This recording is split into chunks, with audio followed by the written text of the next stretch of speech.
Welcome back, everyone, to another episode of Data Delicacies, where we bring the best and brightest in the industry to talk all things industry, talk all things hospitality, and how data plays a huge, huge part in it.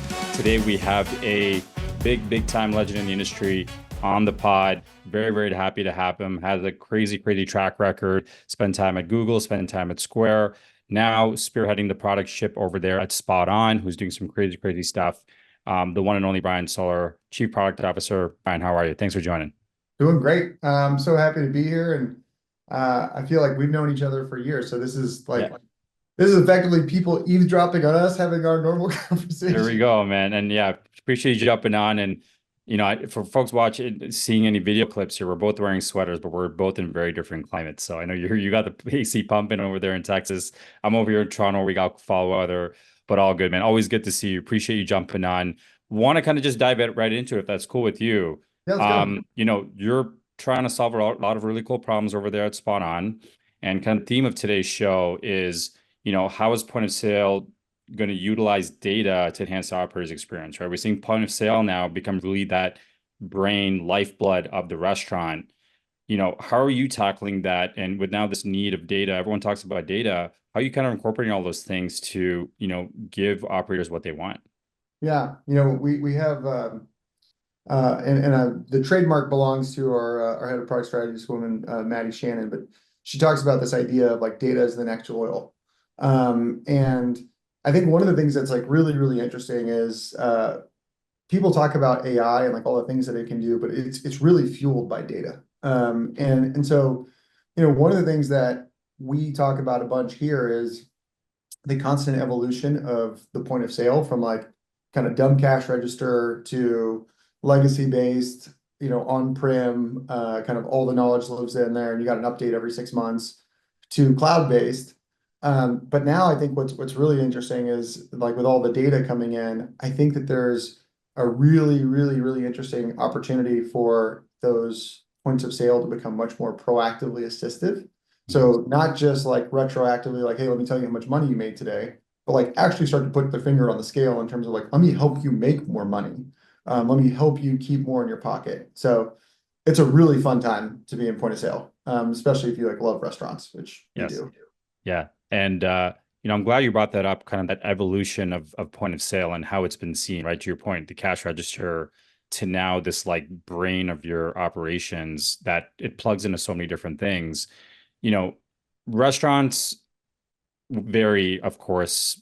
You have the full spectrum of needs of restaurants, right? Different types of restaurants, how they operate in different geographies. How do you navigate building that quote unquote perfect solution when Yeah, the needs are so broad across yeah. hospitality? Yeah, it's funny. We talk about this a bunch here. The concept of like what is the best point of sale is kind of like asking like what is the best car.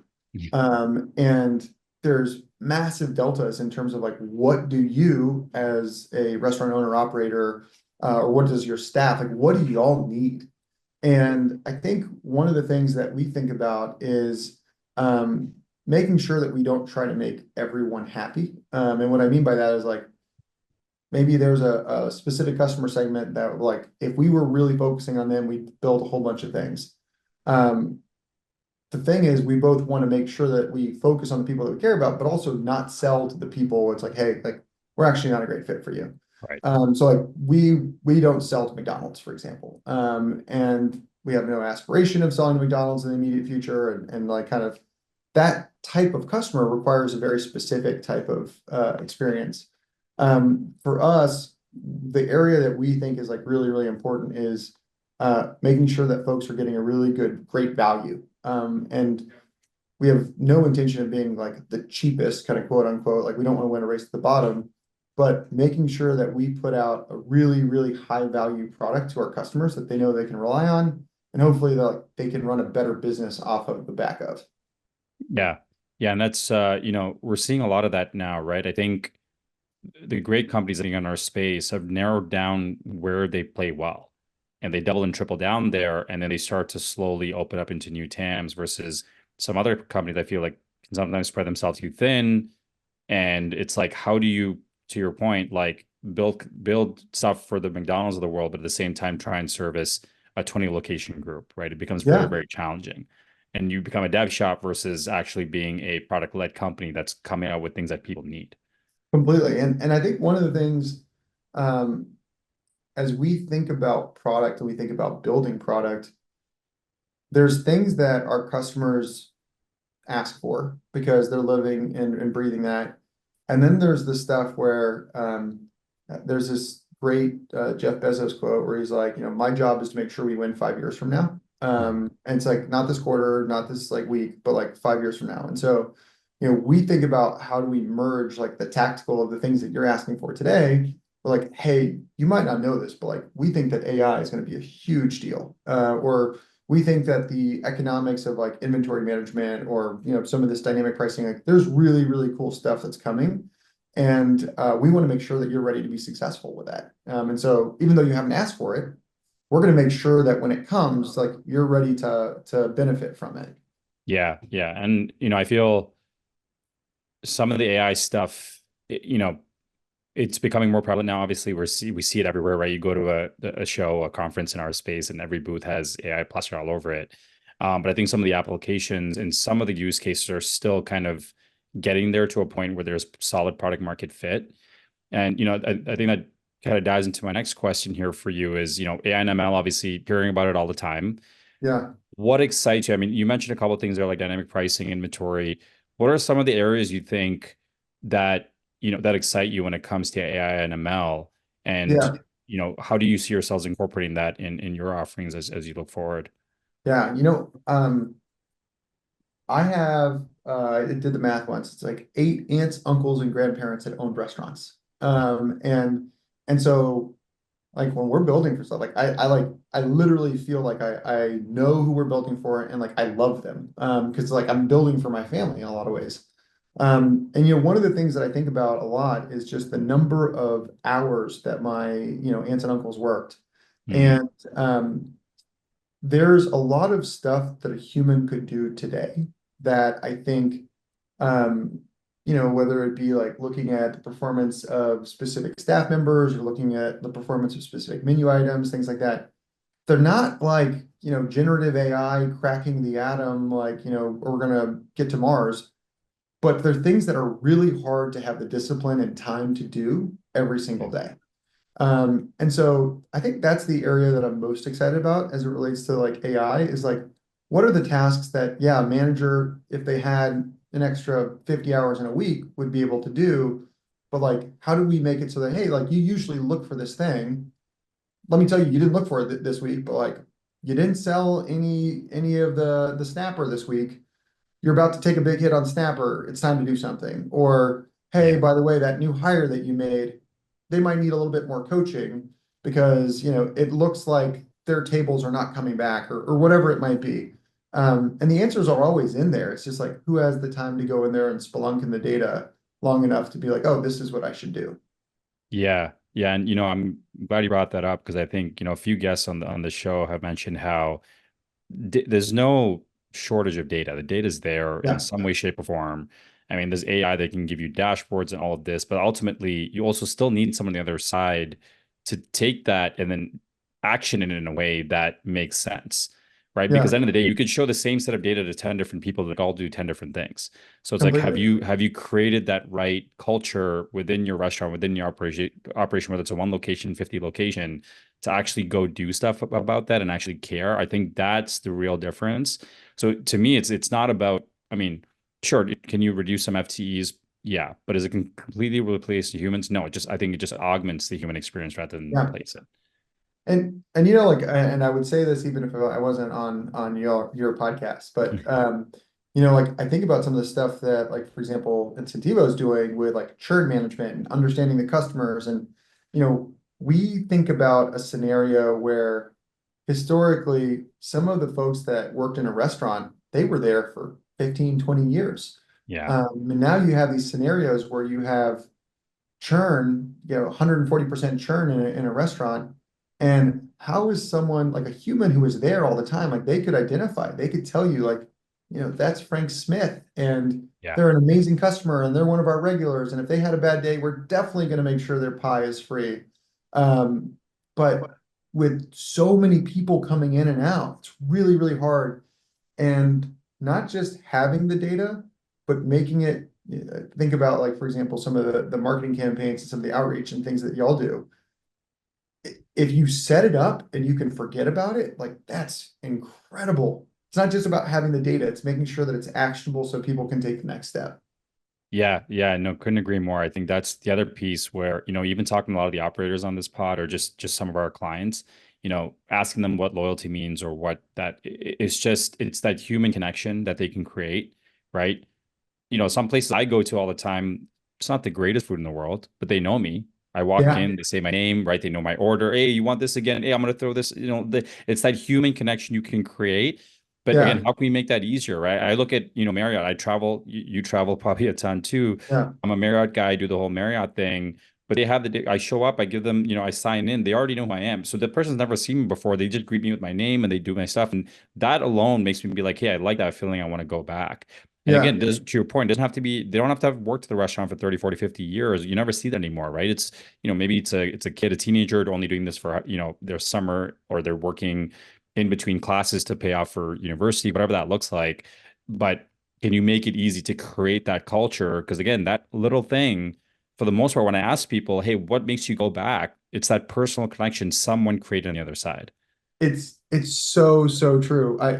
In a past life, I ran a nonprofit that turned around businesses that were going bankrupt. And one of our focus areas was restaurants. And we were working with this restaurant and we were asking all of their customers, like, why do you come? And we had like price, portion size, like all these things. This was early in my career, and the restaurant owner goes, "Hey, can you do me a favor? Can you add one more option?" And the option was recognition. And I was like, "What's that?" He's like, "They know me when I come in here. Like I Mm, greet them by name, etc." And we put out the survey, and like it overwhelmingly was like for their regulars, like it was a cafe kind of breakfast place, and like they were 100% diehard about it. And more recently, my family and I have a place that we go to for breakfast regularly, and we sit in the same section. The same woman, her name's Danny, comes and serves us. And the other day, my wife, we went in, I sat down with the kids, and Danny comes to the table and she's like, "Is your wife coming today?" He's like, "Yeah, she's in the bathroom." He's like, "Well, what will she be drinking?" And I was like, "An iced coffee." And she turns to me and she goes, "No, Miss Solar drinks vanilla latte for breakfast." mm. And it blew my mind. First off, she's right. I was going to get it wrong. Like in the moment, I'm like, "Jason, kids, I forgot."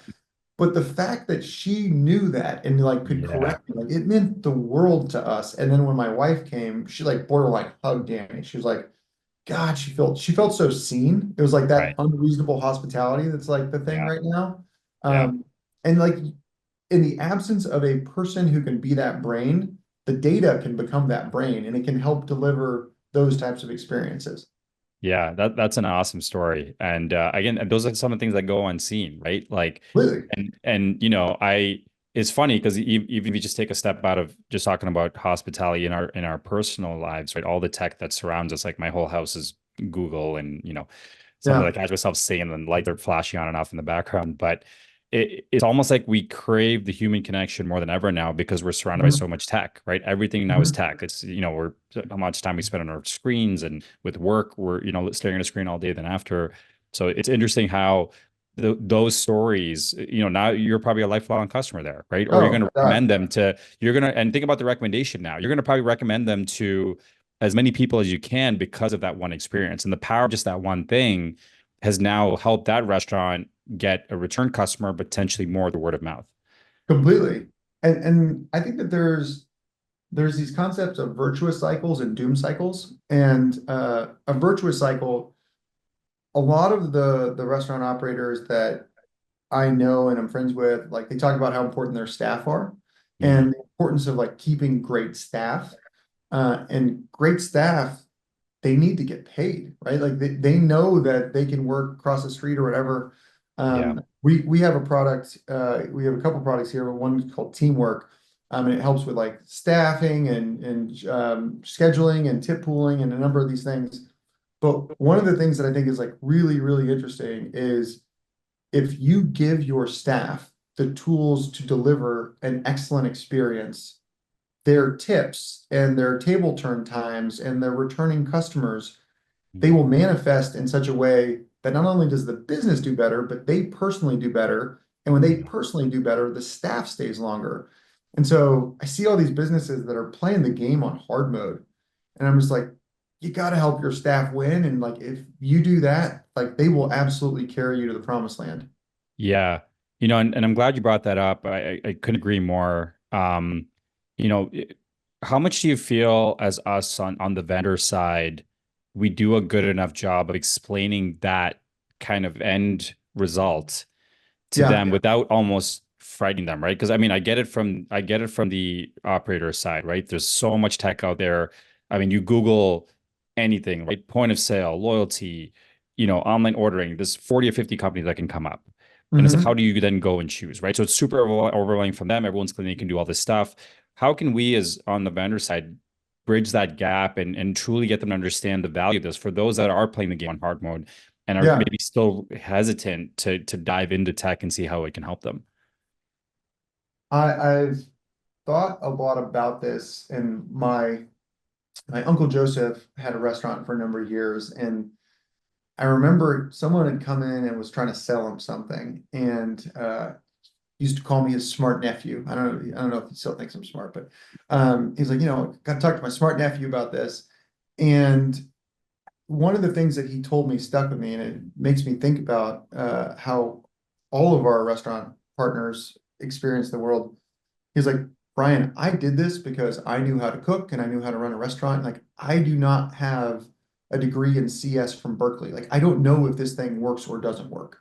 And I think one of the things that as an industry, as a tech industry for restaurants, we've gotten wrong is this idea that more choice is better. Yeah. Because what we've done is we've outsourced the pain of vetting to people who have lots of other real things to do. And Yeah. so one of the things that we think about a lot at SpotOn is how do we make sure that we are curating the best partners? Like part of our strategy is actually to be different than some of our competitors who are like, oh, we've got 500 integrations and Yeah. everyone can come. That also puts a ton of diligence pain on the operator. So what we've tried to do is this like, hey, we went out, we saw what you were trying to do. These are the two or three best people in the space. We've worked with them. We made sure that this thing is bulletproof. Like, have at it.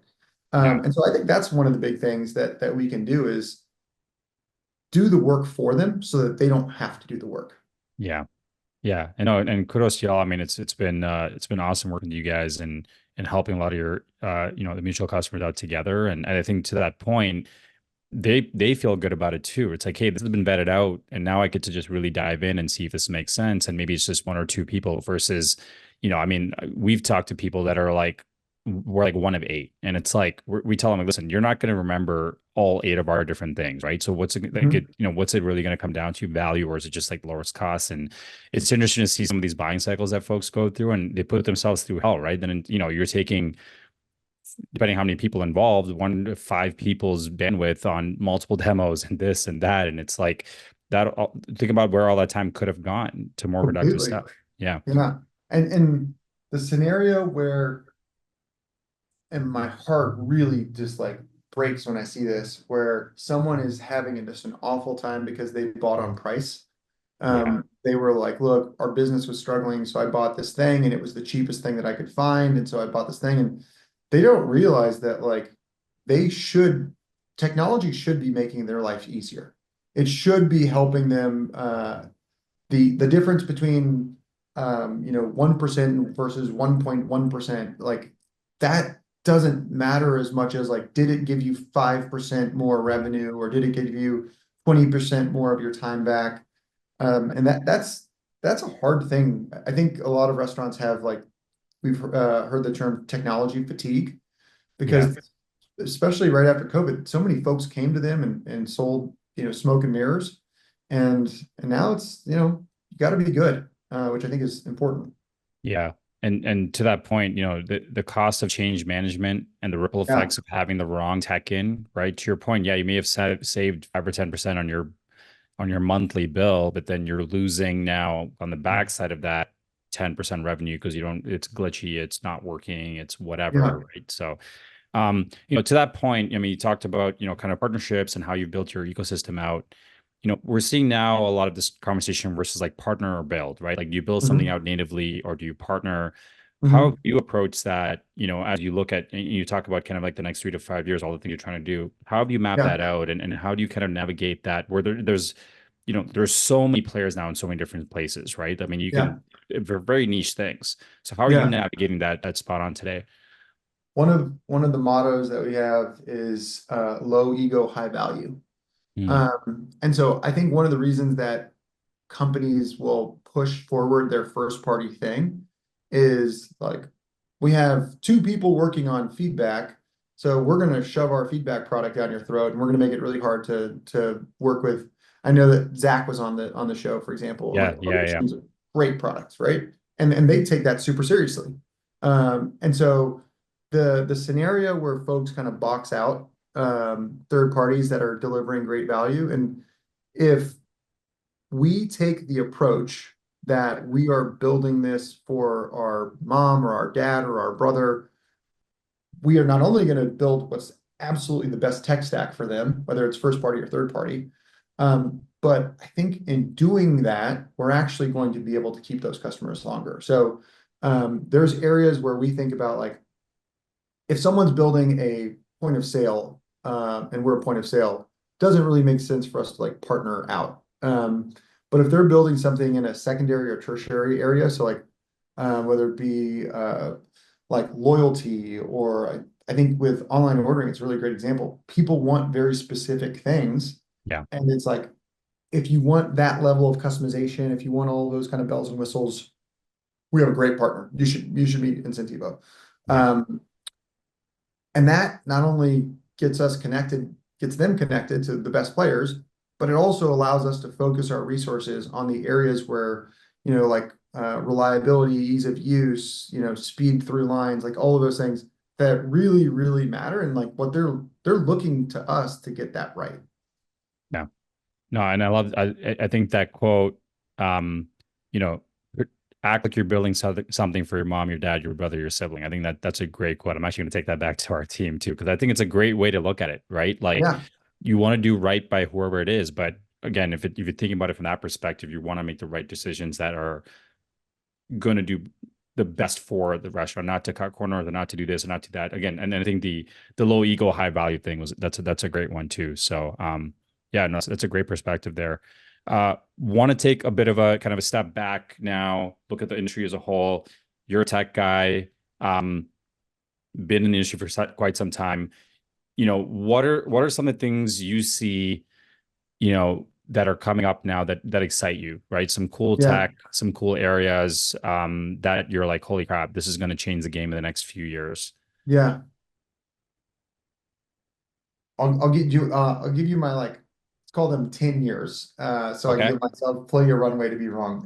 Yeah. But I think one thing that I've been waiting to see for a while, and I think it makes a ton of sense. So in a past life, I worked at Google, and Google would think a lot about it's called ROAS, return on ad spend. And this idea that like we make every customer pay the same amount. The most dynamic pricing that exists in restaurants is happy hours. And it's a very blunt instrument. And so one of the things that I think is really, really interesting is what happens when restaurants start to think about dynamic pricing, not only just in terms of time, but also in terms of people. So, I know that Arun is a smoothie fiend. I know that he just moved to Austin from Toronto. And I know that he historically used to spend $200 a month on Mhm. smoothies, and we haven't seen him do anything. You should be willing to pay more than the $10 for a smoothie to get Arun, because his LTV is off the charts just Right. to get him in there. Right. So I think that concept of like truly dynamic pricing that's personalized, I think is really, really, really interesting. I really like what I'm seeing in terms of like the serve robotics of the world. There's a quote that I heard that has made me like scratch my head, which was, you're sending a 2-ton vehicle to deliver a 2-pound burrito. And it's true. It's like crazy. Yeah. And so that technology is starting to get way better. So I'm really, really excited about that. And I love this like macro renaissance revolution that's happening. Shout out to Will Guidera and the Unreasonable Hospitality. We were just SpotOn was just at the Welcome Conference, and this idea of us moving from food being a commodity refueling station towards truly like feeling taken care of and nurtured and seen. And the role that I think technology is going to play in that, both with like data and performance improvement and process improvement, I think it's going to make it so that people want to eat out of their home more often Yeah. and hopefully like bring people back to that sense of like, man, of course I'm going to go and Danny's going to know my name and I'll do anything for that experience. Yeah. No, I love that, man. I mean, again, I think that the robotic stuff, I think is just a matter of time. I mean, if you look at places like Japan, South Korea, like they've been doing this stuff for years, and it's like, it's commonplace to see that stuff there. But I think what you just mentioned about the food refueling station. So I didn't grow up in North America, right? I grew up in India. I grew up in the UK. Yeah. I grew up in the Middle East, where especially in India and the Middle East, like the concept of food was like I felt coming to when I first came to North America in 2000, the concept of eating was very transactional, right? Hmm. You're going, the means to the end was to eat, and you just go pay, eat quick, go. Like that was it. Versus like back home, like a dinner would be like 3 hours. You're Yeah. sitting down, everyone's staying, and then you're talking to everybody else at the restaurant. The chef comes out, you say what's up with the chef, right? It's a whole thing. But we look forward Yeah. to that. That was like, it was very rare where you'd like order delivery or like, Yeah. go get takeout and sit at home and just eat in front of watch it in front of the TV, right? It was such a like strange concept to me. But you're starting to see it now more, right? Like tapas style, like this whole concept of even like tapas sharing style, like in Europe and in Asia, like that was just how we always ate. You know what I mean? Hmm. So always like ordering your own meal, just eating by yourself was like such a, I don't know, I feel like a very prison thing. But I'm also interested to see how that starts to evolve. We're starting to see a little bit more as, that kind of cultures are melting all over the world. But yeah, I think, excited to see what that looks like in the next few years as well. Yeah. It's going to be, if some of the bets that I know that we and other folks are making hit, I think it's going to be a very different experience. I almost feel like we're in like, I don't want to say like a trough, but like if you think about how dining out used to be, and I'm not talking about it like the French Laundry or anything like that. Like, our family had like Mexican restaurants. And so like just even that type of like very approachable, very affordable type experience. And I'm at like my family's Mexican, and like food is one of the ways that you showed love. Yeah. And how do we get back to a place where we're not arguing over like the tip amount, or we're not like doing these like crazy things, but like people feel loved when they go out and have a drink at their local bar or go to the Yeah. restaurant that they take their family to.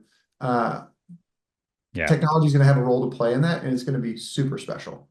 Yeah, excited, man, and couldn't agree more. I think that food is a big connector. It's a lot of people's some of my favorite memories, not only in this industry but in life, are over meals, right? Like you celebrate Yep. over meals, you do all these things over meals, and yeah, couldn't agree more. Because I think, and it's starting to see it slowly, but excited to see kind of where it takes off. So, Brian, I want to be respectful for your time. I know you got to jump shortly. Want to end with like a super quick lightning round. Sure.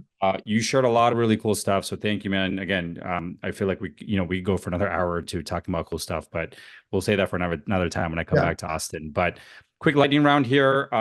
What's your current favorite cocktail of choice? Ooh, I love a nice espresso martini. Shout Oh, out to New York Corin. So yes. speak of my language, man. That's all I drink everywhere I go, so I love it. So where in Austin has the best espresso martini? Let me ask you that. Oof. Austin, the hot thing right now is tequila martinis, um, Ah, which are there's a couple of places that have like very, very good tequila martinis. In terms of best espresso martini, oof. I give you a list, but I don't know that I can name one that's best. All right, well, I'm gonna definitely get that from you because that's my thing. And actually, sometimes when I get my espresso martinis, I get them with tequila. It Oh, actually it's tastes, nice. yeah, it is. Yeah. It's very, very nice. If you were to open your own restaurant up tomorrow, what would be the vibe and what would be the name? Oh, I love it so much. So I think I was born in a different generation, or like I'm here by mistake. I love like the kind of 1930s, 1940s, white tablecloth, music in the background, Yeah. kind of servers in kind of formal wear. And it's funny because like the sense of things feeling special is something that I want to bring back. And Yeah. like I would be completely cool being like, no, you're not getting in here, and I don't care how expensive your jeans are. Like you got to Yeah. dress up. You're part of the vibe. Nice. That Um, and and I would call it happy times. happy times. All right, bringing the vibes back. I like that.